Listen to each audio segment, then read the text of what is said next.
But he wasn't just a man. He was God among us. And even though he was God, we still chose death. Every time. You know, it's not even like the lottery where there's a chance you win, but most of the time you lose. It's just every time you just keep choosing death. And we put him on a cross. We chose to put him there. Our sin, our choices put him there. And it seemed like death had won.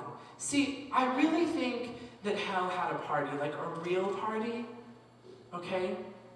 Like the kind that you see on the movies that none of us in this church have ever been to. We know, okay? But the kind of party, you know, where people are so hungover that they drink again because it's just easier than sobering up, like that kind of party.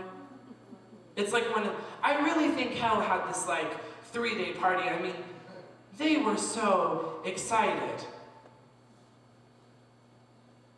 because it seemed like death had won.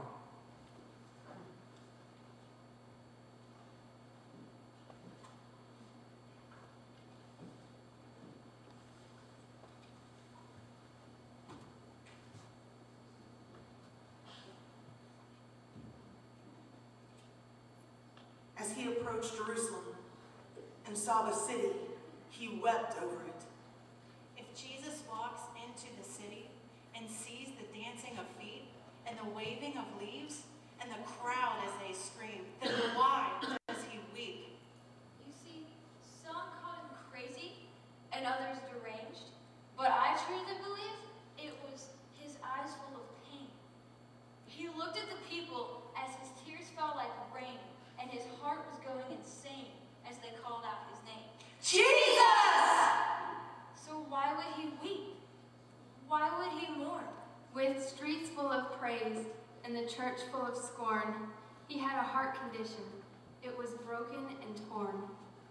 As he approached Jerusalem and saw the city, he wept over it and said, if you, even you, had only known on this day what would bring you peace, but now it is hidden from your eyes.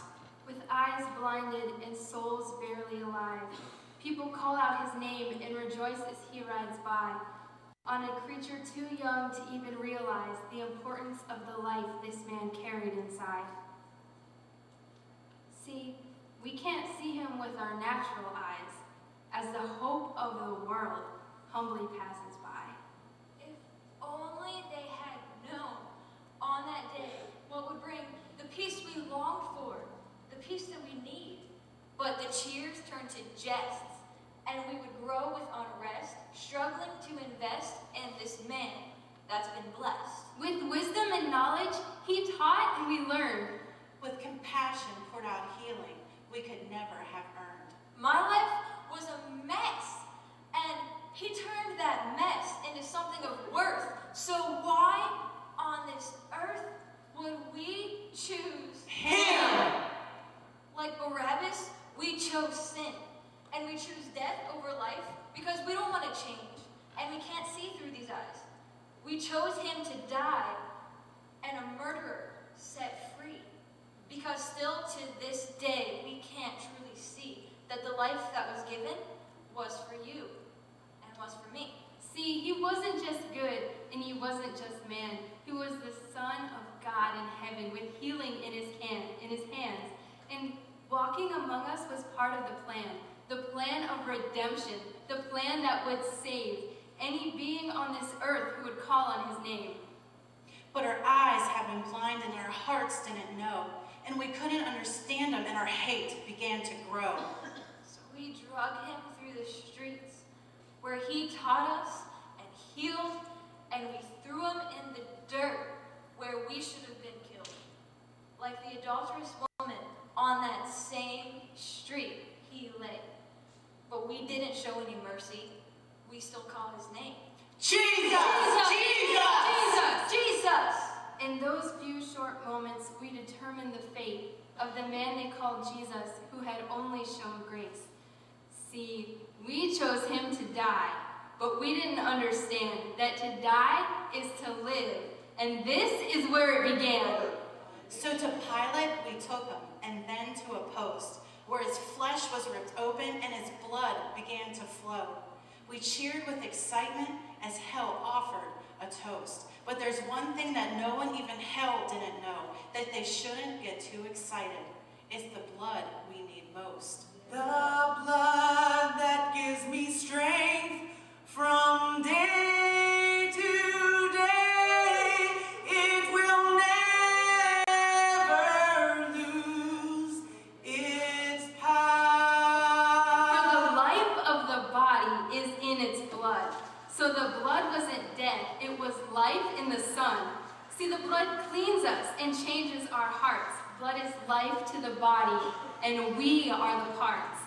If the church is the body and Christ is the head, then his blood is the life source and the old man is dead. But the eyes were still blinded, and the hearts didn't know. And with anger still rumbling, we put on a show. See, we went into his forest, and we cut down his tree. But he made it a way of salvation for me. As he walked up that hill to the place of the skull, as he stumbled and fell, and to his Father he called, as he said, "Please forgive him. They know not what they do." He was all the while weeping because he loves you.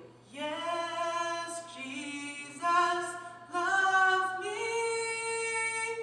Yes, Jesus loves me.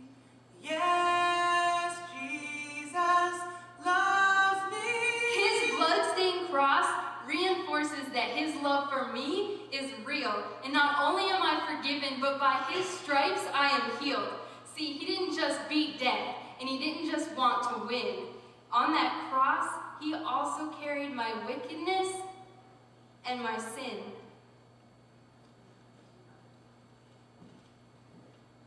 And my sin. And my sin. And my sin.